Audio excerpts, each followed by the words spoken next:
नमस्कार दोस्तों, हमारे Hindi short and Guru channel में आपका बहुत बहुत स्वागत है। यह अंक संख्या 1 एक्सरसाइज नंबर 33 की स्पीच है। तो स्टार्ट करते हैं दोस्तों।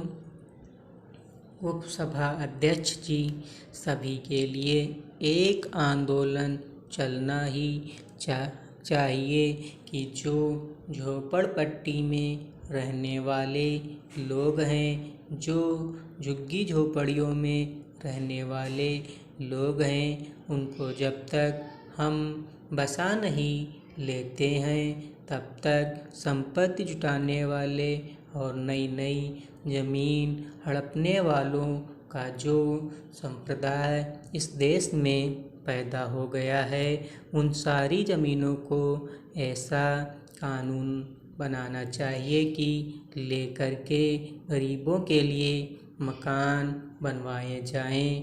और इंदिरा गांधी आवास योजना के अंतर्गत बहुत से मकान बने भी हैं, लेकिन उसमें इतनी कम धनराशि सरकार ने निर्धारित की और उसके बाद जो खाने पीने का धंधा है इंजीनियर्स का और ठेकेदारों का, उनके अंतर्गत इतने कमज़ोर मकान बनाए गए हैं और जब तक उन मकानों पर कब्जा भी नहीं कर पाए कि तब तक उन मकानों की दीवारें ढह गई, उनकी छतें जाने लगी और वह सब बेकार हो गए।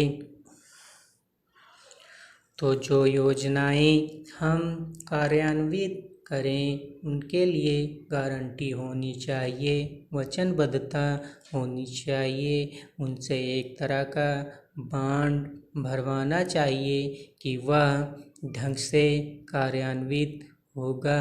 अभी कुछ समय पहले 5-6 महीने पहले और आए दिन होता रहता है कि मुंबई के एक रत्नभूषण के व्यापारी ने शादी की, उस पर 20 करोड़ रुपया खर्च किया और सारा देश आश्चर्यचकित रह गया उस शादी पर। और समाचार पत्रों में उसके बारे में बहुत सी टिप्पणियाँ छपी, पर कुछ दिन चर्चा होने के बाद वह सब समाप्त हो गया।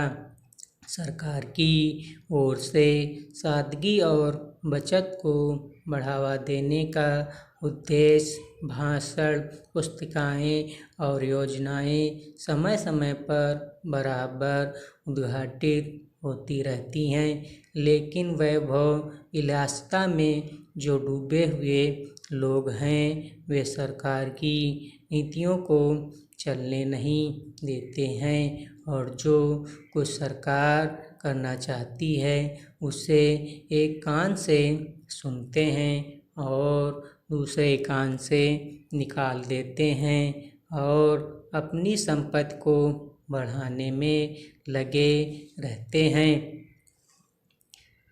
अमेरिकी रेखा निश्चित करने का सीधा सा अर्थ है कि अंधाधुंध खपत और उपभोक्तावाद पर नियंत्रण लगाया जाए।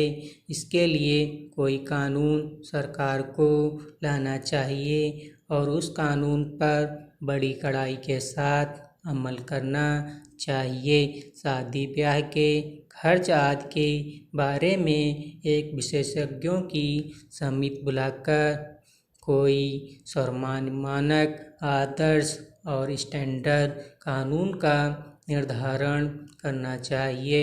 महोदय, भारत में प्रति व्यक्ति औसत आय जो है वह इतनी कम है कि अंतर्राष्ट्रीय मानक जो है वह $300 प्रति व्यक्ति का पड़ता है और $300 से जिस देश की प्रति व्यक्ति आय कम है वह देश गरीबी रेखा के नीचे जिंदा रहने वाला माना जाता है। साथ ही हमारे महानगरों में ज़मीन और संपत्ति के दाम इतनी तेज़ी के साथ बढ़े हैं कि जो 100 रुपये गज की ज़मीन थी वह आज 15 वर्षों के बाद 20,000 रुपये गज है। जितनी वाशिंगटन, पेरिस, न्यूयॉर्क की ज़मीन मूल्यवान है, उससे बहुत ज़्यादा हमारे भारत में महानगरों की ज़मीन मूल्यवान होती जा रही है। धन्यवाद दोस्तों।